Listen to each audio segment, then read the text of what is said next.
Iyi ni radio BBC gahuza miryango ivugira i Londres kuri metero 19 25 31 na 41 no ku mirongo ya FM mu karere k'ibiyaga bigari no kuri internet kuri bbcgahuza.com.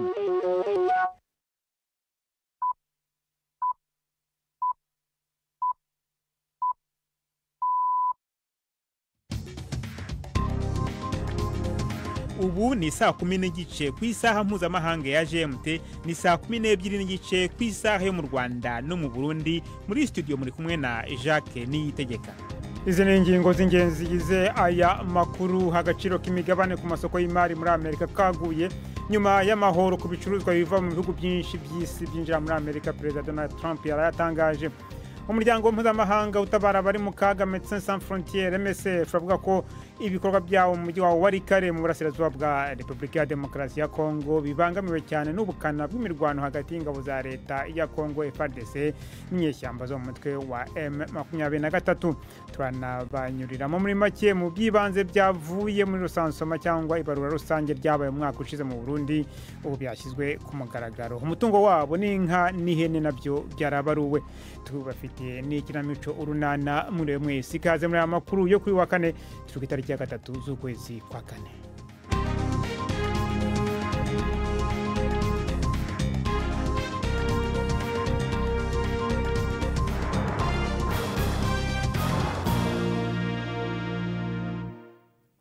Agaciro k'imigabane ku masoko y'imari muri Amerika kagabanutse. Akaba hari igisubizo ku mahoro ku bicuruzwa biva mu bihugu byinshi by'isi byinjira muri Amerika. Perezida Donald Trump yarayatangaje. Ugeranije agaciro k'imigabane ku isoko rya Wall Street kagabanutseho amadolari arenga triliyoni 1 mu isaha ya mbere y'ubucuruzi kuri uyu wa kane. Agaciro k'imigabane ku isoko rya Dow Jones kagabanutseho hafi 3.9%. Ibigo bikomeye by'ikoranabuhanga nka Apple n'ibicuruza imyenda biri mu byibasiwe cyane. Idolari ryaguye kandi habaye igabanuka ry'ibiciro bya petroli. Abashoramari bafite ubwoba ko aya mahoro azabangamira cyane ukwiyongera k'ubukungu kandi anatume ibiciro bizamuka hirya no hino ku isi. Hagati aho perezida w'Ubufaransa Emmanuel Macron yavuze ko iki cyemezo cya Amerika cy'amahoro ari ubugome kandi kidafite ishingiro. Yavuze ko kizagira ingaruka zikomeye ku bukungu bw'Uburayi ariko ko abanyamerika nabo ngo kizabakenesha.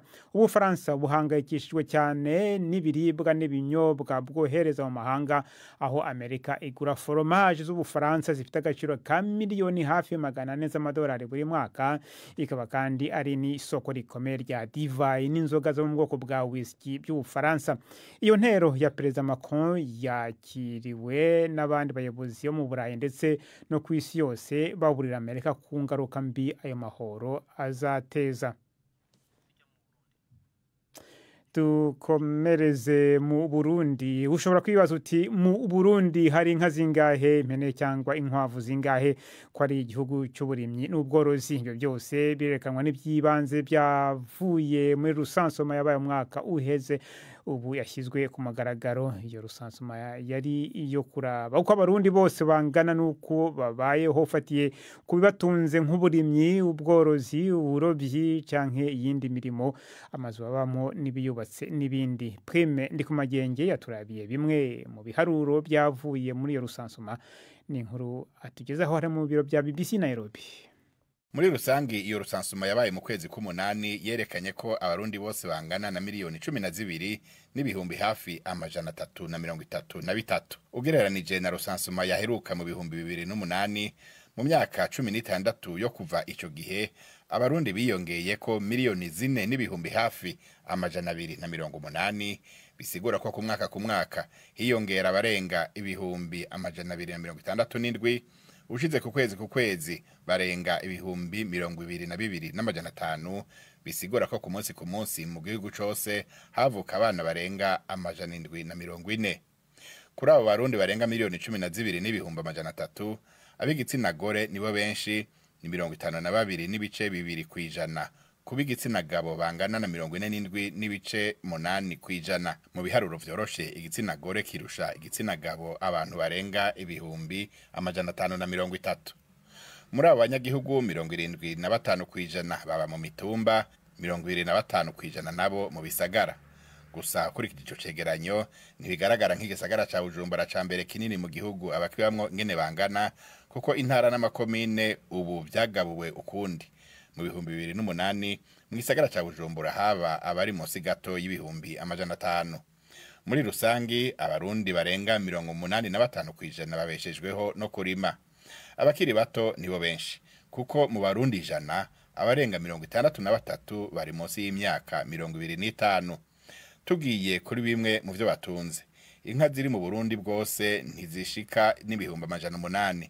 Bivuze ko uzigaburiye abarundi bose 16 bosangira inka imwe, 4 bosangira impene canke intama imwe, inkoko imwe yosangirwa n'abantu hafi 5, inkwavu zo abarundi bagabuye iziri mu gihugu hafi 9 bosangira rumwe gusa. Tujyano ku mugabane w'Uburayi mu nama yabereye Brussels mu Bubiligi, Ministre w'Ububanyi n'Amahanga wa Leta Zunze Ubumwe za Amerika Marco Rubio yabwiye abahagarariye ibihugu biri mu muryango wo gutabarana wa OTAN ko ashaka ko byiyemeza ko amafaranga angana na 5% by'ingengo y'imari yabyo akoreshwa mu kwirinda mu rwego rwa gisirikare. Bwana Rubio yashatse kwizeza ibihugu bigize uyu muryango ko Amerika itarimo kubitererana, yashimangiye ahubwo ko ikomeje gukora nk'umunyamuryango nk'uko byahoze, ariko yavuze ko hashaka ko ava muri iyo nama barimo bose bari mu nzira ifatika iganisha kuri iyo ntego ya 5%. Mukomeje kumva BBC gahuza miryango, madukurikira kandi kuri Kisoro FM mu majyepfo ya Uganda.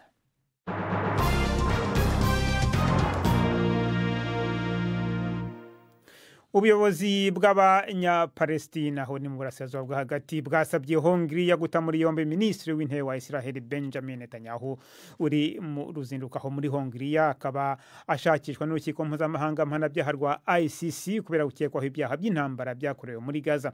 Ubu busabe bwaje nyuma y'amasaha make Minisitiri w'Intebe wa Hongiriya Viktor Orban natangaje ko yahisemo kuvana igihugu cye mu rugo rukiko, ashinja ko urwego rwa politiki aho kuba urwego rw'amategeko.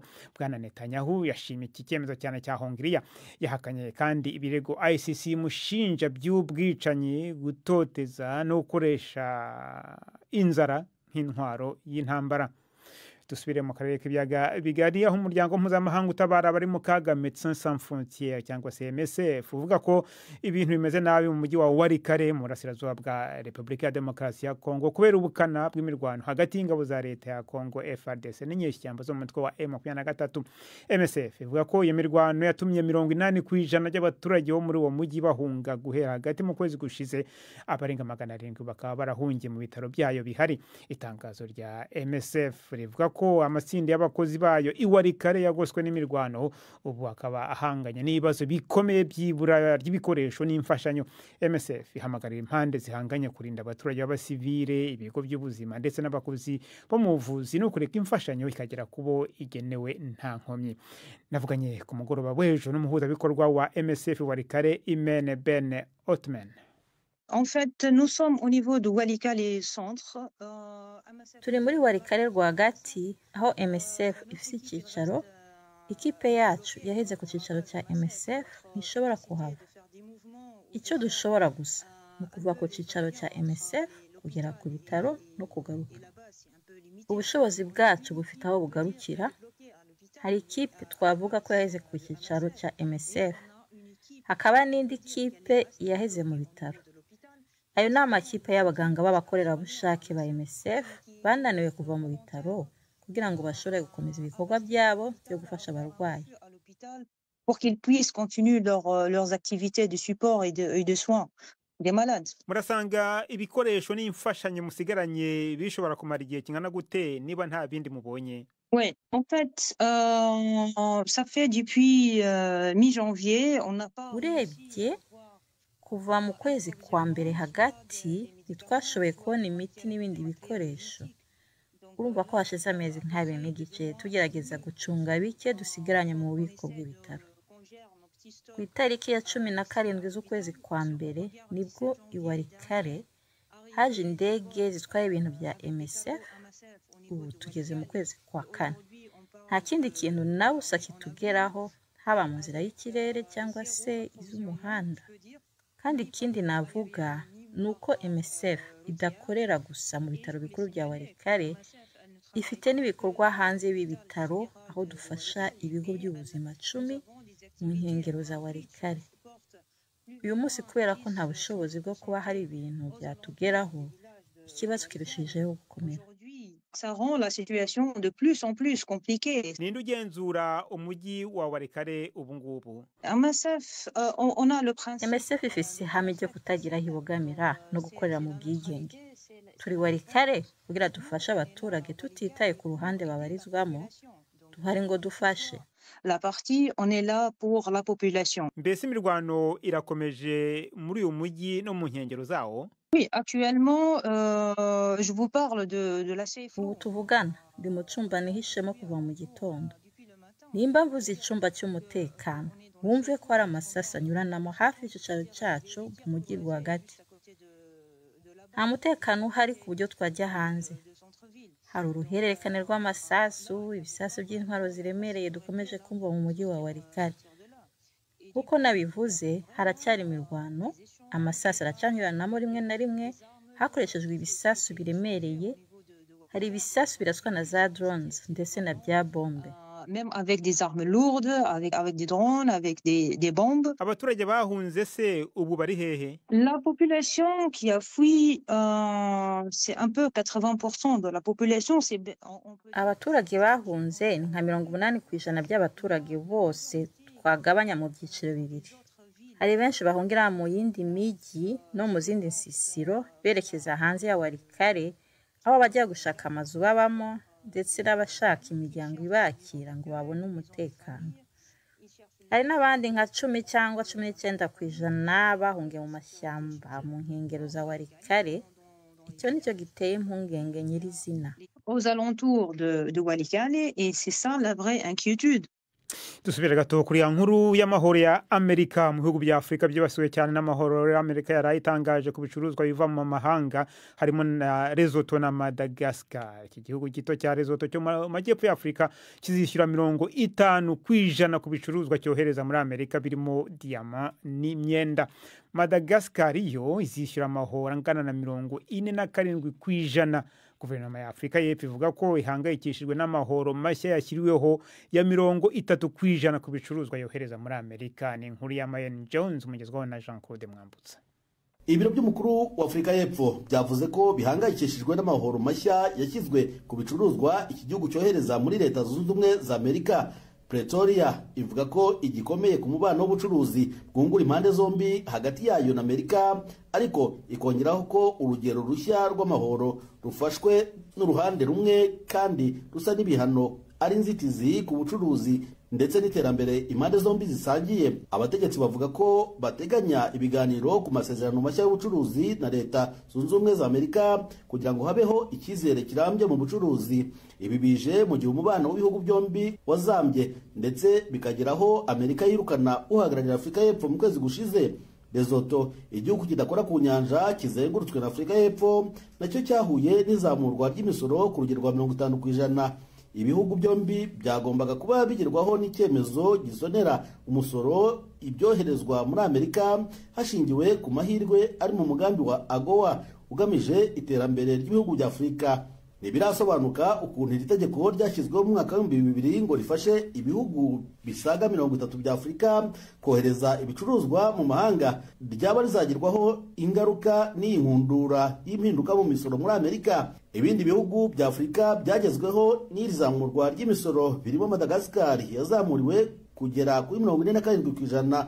Ibirwa bya Maurice byazamuriwe ku rugero rwa 40% ndetse na Botswana yo yazamuriweho 37%. Perezida wa Uganda Yoweri Museveni yageze muri Sudani y'Epfo havugwaho ubwoba ku intambara hagati y'abanyagihugu ishobora kongera kubura. Uganda yohereje ingabo zo gushyigikira perezida wa Sudani y'Epfo Salva Kiir nyuma yaho ingabo za leta zigabweho igitero n'umutwe witwaje intwaro leta ivuga ko ukorana na Vice President Riek Machar. Bwana Machar afungiwe mu rugo kuva mu cyumweru gishize. Muri 2018 Salva Kiir na Riek Machar bashyize umukono ku masezerano y'amahoro yo guhagarika imirwano yari imaze imyaka 5. Imirwano yatumye hafi ya 1/3 cy'abaturage bava mu byabo. BBC gabuza miryango ikinamico urunana.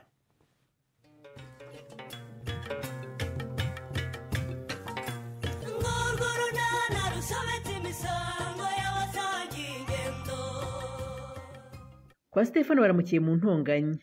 Honorine niwe atewe ishema n'ubuzima bw'umwana we ukura neza. N'urunana.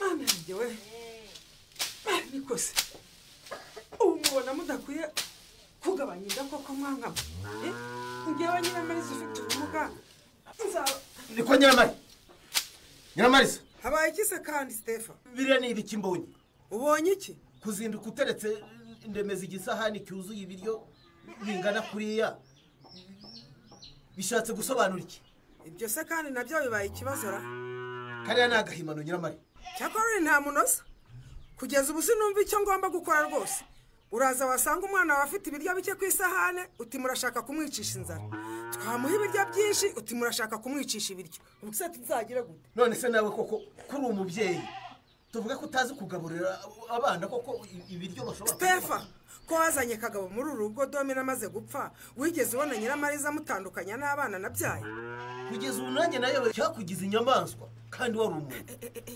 none mana yanjye we Stefa uravuze ngo ndi inyamaswa none se umuntu utinyuka gukora ikirunga ku isahani ukayitereka umwana Stefa niba ubona ashaka kukwicira umwana mushorero mushyire nyina ibyo neza ari uramutandukanya na bene se kubera iki ndashaka amahoro muri uru rugo Stefa ndambiwe intonganya zawe hano kubera ndemezo hano ni iwabo ni kwasi agomba kuhaba byanze bikunze niba ari iwabo rero sinzongere kumvuza usakuza ngo ibi nibi nabikoze ngamije kukwicira umwana nawe gabanya ubugome bwawe rero ariko saho kunyita umugome kubera umwana wa Nadina wamusubije kwa nyina ukandekera amahoro muri uru rugo rwanjye impamvu ari hano urayizi nkuko nyina yagiye kubyara kuko ubyara undi mwana Stefa ngo nawe uzazanire Nyiramariza rere urumva ibintu mpamagare nari nigire mu murima Kareme none urumva atari ingenzi Honori uragira ngo umujyanama w'ubuzima azagaruke kundeba ku kazi koko uriya nawe ye usaragira ngo abantu bose bakinga imisarani hano arareba agasanga ari kwa Shyaka ni kwa nyina Rangwida niwe kwa Mudugudu ni ariko rero Honorine ibyo umujyanama w'ubuzima avuga nibyo pe kuba umusarani wacu udatenze neza ku buryo bitworohera kuwukorera isuku ukaba udakinze biduteza amasazi rwose awuturukamo mbabarira cyane Kareme mbabarira icyangombwa nuko ubushobozi bwo kuwukora rwose bwabonetse ndashaka kugusigira amafaranga Stefano ari buze kuwutwubakira neza ubu mu bibazo nyine byose dukeneye gukemuza amafaranga muri uru rugo urareba ugasanga umusarani ari ukwiriye kubanza koko Kareme reka bawukurungire neza banawukinge rwose dutandukane kuwukinga sara umuntu uzajyamo kutwiba umwanda urimo none se kuwukinga ni ukurinda umwanda kwibwa cyangwa ni ukurinda amasazi gukwirakwiza indwara ziterwa n'umwanda isazi ni agakoko kinjiraho gashatse rwose Kareme wabona no mu bakire rwose kahagera ahantu umuntu atamara n'iminota igera ku 10 se ko kubwo ngubwo umuntu aba hakingiriye ariko ubu kugeza ubu nturumva akamaro k'umusarane wujuje ibyangombwa koko njye rero wakumvise ngomba kubahiriza inama nagiriwe n'umujyanama w'ubuzima kandi Kareme uri nyamugi iyo bigiye Honori ubu rwose naguhangayikishijwe nuko umwana wacu Migi agira atya akarwara imiswi none se imiswi ayiterwa n'umusarani wari wabona Migi ajya mu musarani wowe kandi nakubwiye ko kuba umusarani udatinze neza udakurungiye ku buryo bitworohera kuwusukura utanakingwa bituma havamo amasazi akwirakwiza umwanda ari nayo soko y'indwara ziterwa n'umwanda ngewe rwose Karemera ndanga ko dupfusha ubusa amafaranga urumva tukayagura izo nzugi ngo ni iz'imisarani kandi hari n'ibindi byinshi biyakeneye nyumvira ariko inzugi zihise ziba nyinshi imisarani nayo iba myinshi kubera agaciro gakeya wabihaye reka nigire mu mirimo vuba kuko uyu munsi ngomba kujya gupimisha imikurire y'umwana wanjye ku mujyanama w'ubuzima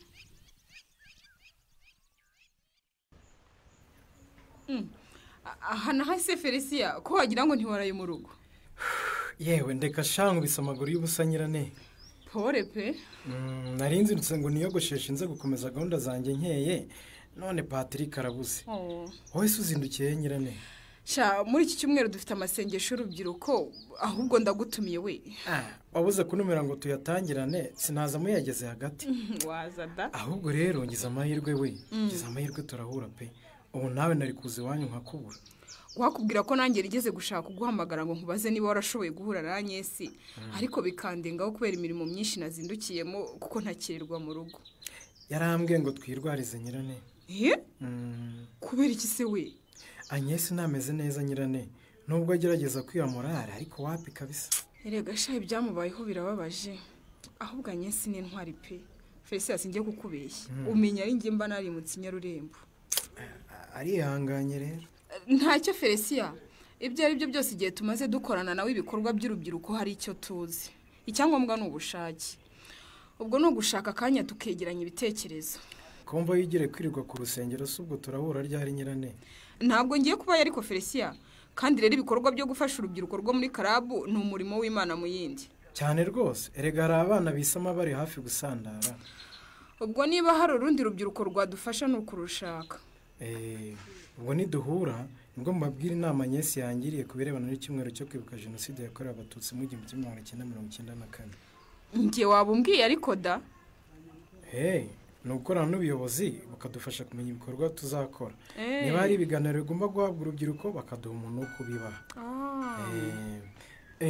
Ndabona Patrick anyoreje message we. Ntugitashye noneho.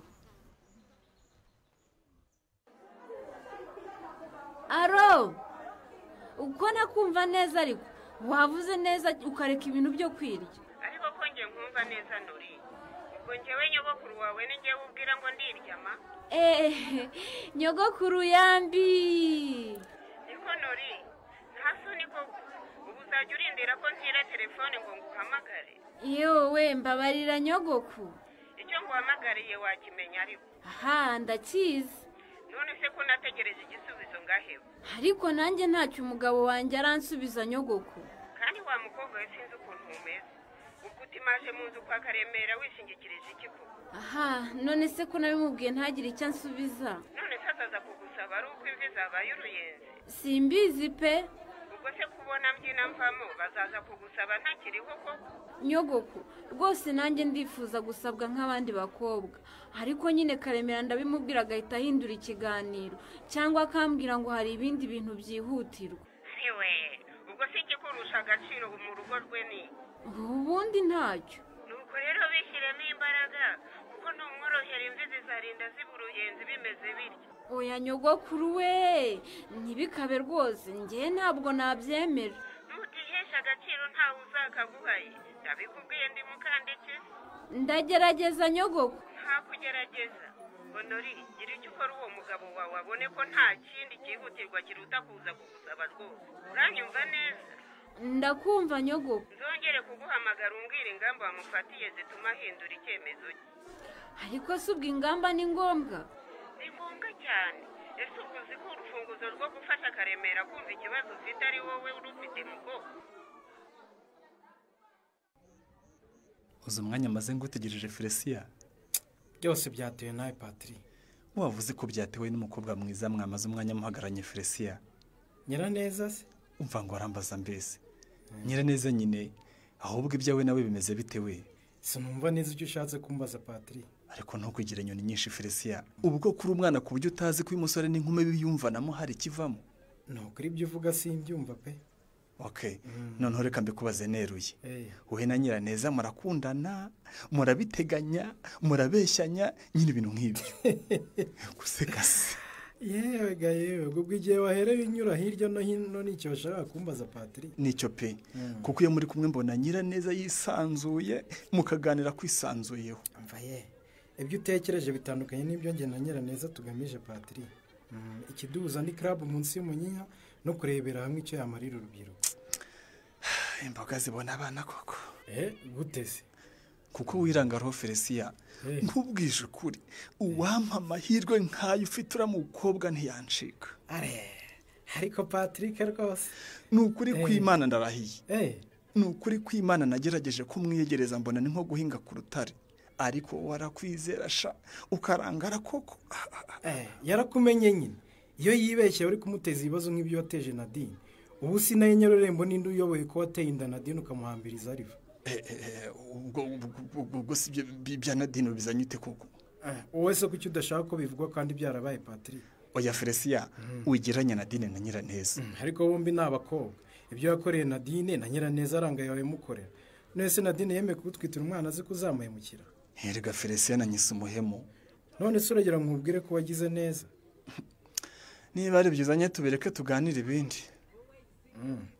Okay, mu bindi nukumenyesha ko dufite gahunda yo guhuza urubyiruko rwo munsi y'umunya mu gihe cy'ibiruhuko. Niduhura rero tuzanarebera hamwe icyo twafasha ubuyobozi mu gihe cyo kwibuka jenoside yakorewe abatutsi muri 1994. Aho ndahari rwose Felicien. Muri make nituguhamagara uzitaba. Ukaba utarashyira vi kuri Patrick kandi nakubwiye ngo ndahari, cyangwa uragira ngo mvuge ko mpari n'amaguru n'amatwi n'amajigo?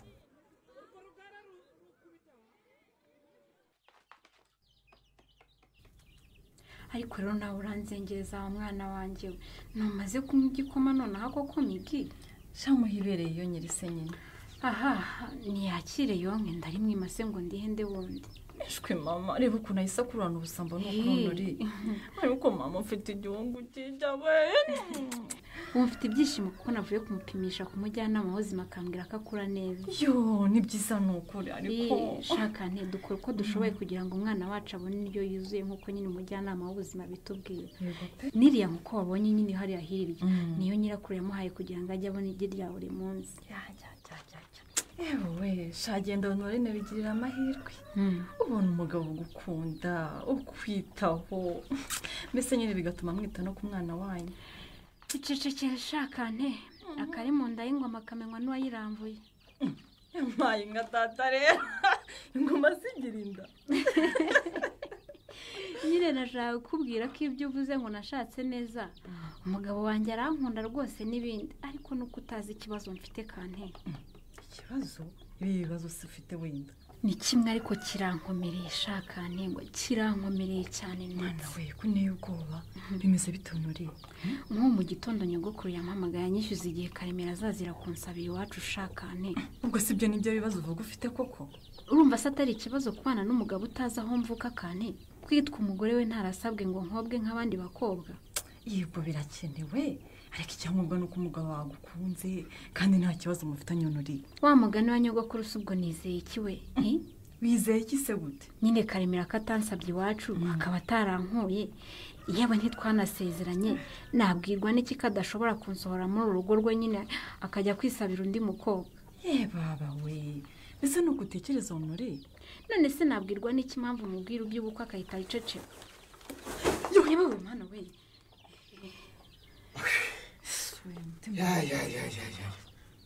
Niko kane. Papa. Ni kwa Filipo waje mu kazi. Bari bantumye nyine nyura hano nsuzo Honorine. Wowe se kuzanye imicanga hano Stefa? Sana amafaranga umugabo wawe yagusigiye rero ingiye gushaka ibindi bikoresho. Ndashaka ugacapa vuba rwose ngewe ntabwo njya ntinzamo. Amafaranga agenda ateze. Karemera n'amafaranga yagusigiye se nguze ko yampa ngura ibikoresho byo kuvugura umusarani wanyu. Mugira umusarani wujuje ibyangombwa. Iki? Usoregera ngo mvuge uruhira urime madam. Ibyo mvuga ntabwo byumva. Simbyumva ko amafaranga unsaba ntayo mfite Stefa. Uburoge kuvuga ko navunikiye ubusa njya gushaka imicanga. Karemera se yaba yibagiwe kuyagusigira gute akambwira ko yagusigiye. Honorine atewe n'ikiguhe cya Stefano ntuzacikwe n'ikiganiro runana cy'ubutaha. Barakoze bagenzi bacu mu ikinamico urunana mu gusoza amakuru nababwira ko inkuru y'ingenzi iri muvugwa cyane ku isari y'amahoro Amerika iri mu guca ku bicuruzwa byinjira muri Amerika nyine bivuye mu bihugu byinshi by'isi. Agaciro rero k'imigabane ku masoko y'imari muri Amerika kagabanutse. Ikiro kikaba hari igisubizo ku mahoro kuri ibyo bicuruzwa biva mu bihugu byinshi by'isi byinjira muri Amerika. Perezida Donald Trump yaraye atangaje ugereranije agaciro k'imigabane ku isoko rya Wall Street kagabanutseho amadolari arenga triliyoni 1.9 mu isaha ya mbere y'ubucuruzi kuri uyu wa kane. Hano makuru yarahagarariwe na Prudent Sengiyumva, ku buhanga bw'ibyuma hari Susan Lennon.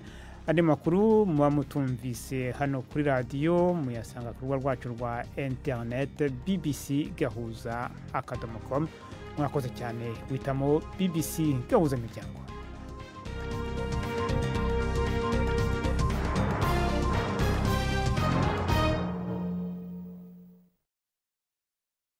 you.